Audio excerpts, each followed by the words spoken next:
Glória ao Pai, ao Filho e ao Espírito Santo, como era no princípio, agora e sempre. Amém. Evangelho de Mateus, capítulo 28, versículos 16 ao 20. Naquele tempo, os 11 discípulos foram para a Galiléia, ao monte que Jesus lhes tinha indicado. Quando viram Jesus, prostraram-se diante dele. Ainda assim, alguns duvidavam. Então Jesus aproximou-se e falou: Toda a autoridade me foi dada no céu e sobre a terra.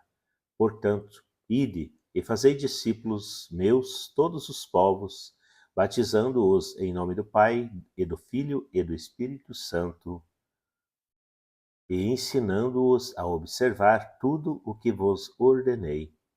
Eis que eu estarei convosco todos os dias até o fim do mundo. Palavra da salvação, glória a vós, Senhor.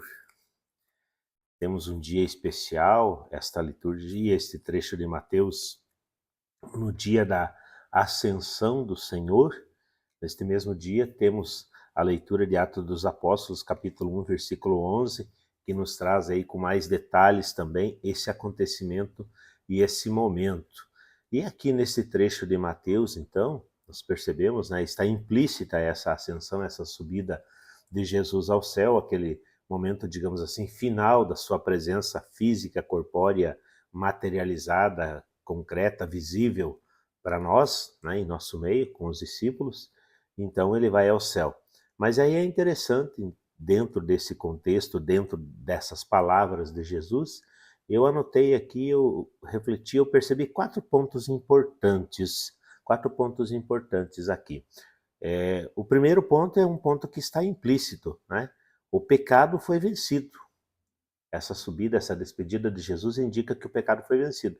Mas o que eu meditava é o seguinte: o pecado foi vencido, ele não foi banido, ele não foi excluído da nossa realidade, ele não foi dizimado, ele não deixou de ser existente, ele não deixou de conviver, de estar presente nas nossas vidas. Eu creio que isso é interessante de meditarmos, porque de repente nós podemos nos perder nesse conceito, nessa realidade, nesse aspecto do pecado. Então, o pecado foi vencido pelo sacrifício, pelo amor, pela plena entrega de Jesus naquele momento, naquele dia, né, e pela ressurreição de Jesus. Ele vence o pecado, quer dizer que o mal pode ser vencido. Como que pode ser vencido o mal? Pode ser vencido com amor, com amor. A segunda questão importante desse trecho é o senhorio de Jesus. O Kyrios, a palavra grega que significa Senhor, né? Jesus foi constituído Senhor e Cristo. A leitura de Efésios, da carta de Paulo aos Efésios vai falar sobre isso. O Deus de nosso Senhor Jesus Cristo, o Pai a quem pertence a glória. Então, Jesus é constituído, e ele diz aqui, toda autoridade me foi dada no céu e sobre a terra. Então, Jesus é o Senhor.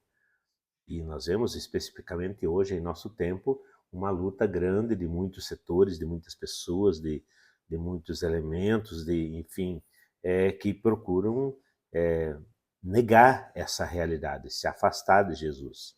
Às vezes até alguns dizendo aceitar Deus, né, conhecer a Deus, crer em Deus, mas sem crer em Jesus. Então, isso é perigoso e é importante nós termos essa noção, né? O que Jesus falou, toda autoridade me foi dada no céu e sobre a terra. Jesus é o Senhor. Paulo vai falar em uma das cartas que o único nome que nos foi dado para a nossa salvação é o nome de Jesus. Outro elemento importante que está implícito também aí é a questão do destino humano. Na ascensão, na ressurreição e na ascensão, Jesus é como que vai à frente, como que abrindo um caminho, nos mostrando qual é a nossa predestinação. Às vezes a gente fala em destino das pessoas. Todos nós somos predestinados a quê? À salvação, à vida eterna, ao céu, a uma vida plena, feliz, completa e eterna com Deus. Isso também é interessante. E também muito importante as últimas palavras de Jesus aqui no Evangelho de Mateus. Eis que estarei convosco todos os dias até o fim do mundo. Então, é importante até a forma que Jesus coloca isso, né? Ele não diz, eis que estarei convosco sempre, né? Porque sempre, de repente, algum dia a gente ia entender que ele não estava conosco e ia falar, bom, é sempre, mas de repente hoje não está. Ele não fala sempre, ele fala todos os dias. Ou seja, em todas as situações, em todas as circunstâncias, todos os dias, Ele está conosco, Ele permanece conosco. Ele, na sua presença, no seu Espírito e no Espírito Santo, que é enviado por Ele, por Deus, pelo Pai, né, para cada um de nós, para estarmos juntos. Então, que nesse dia possamos pedir ao Espírito Santo também o dom do entendimento, o dom da inteligência para perceber e para acolher tudo aquilo que o Evangelho nos ensina, tudo aquilo que o Evangelho nos instrui e tudo aquilo que o Evangelho nos promete e nos coloca como realidade visível, palpável, futura, mas já aqui e agora. Que Deus abençoe e ilumine você. Em nome do Pai, do Filho e do Espírito Santo. Amém.